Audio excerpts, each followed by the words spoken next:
హరి ఓం దత్సత్ శ్రీమాత్రే నమ. అందరికీ నమస్కారం.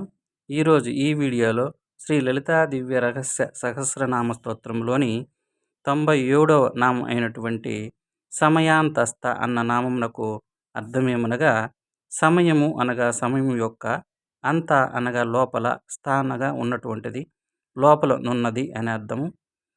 అమ్మ దహరాకాశమునందు భావించిన శ్రీచక్రమందలి పూజాధిక స్వరూపం గలది అనే అర్థము.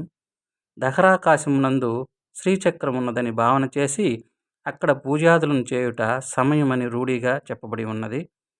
ఈ విషయమును యోగీశ్వరులందరూ ఐక్యంతో అనగా ముక్తకంఠంతో నిర్ణయించబడినది.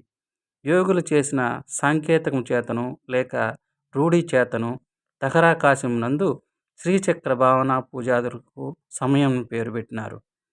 ఈ 5 తంత్రములు కలవు. వశిష్ఠ తంత్రము, మరి ఒకటి సుఖతంత్రము, సనక తంత్రము, సనంద తంత్రము, సనత్కుమార తంత్రము అను ఈ 5ను కూడా దహర శ్రీచక్ర భావన పూజాదులను బోధించుచున్నటివి కనుక వీనికి కూడా సమయం అని పేరు కలదు. దహర శ్రీచక్ర పూజాదులన్నది కాబట్టి ఈమెకి సమయాంతస్థ అని పేరు కలదు. ఆ తంత్ర పంచకంలో బోధించబడుచున్నది కాబట్టి ఈమెకి సమయాంతస్థ అని కూడా పేరు కలదు.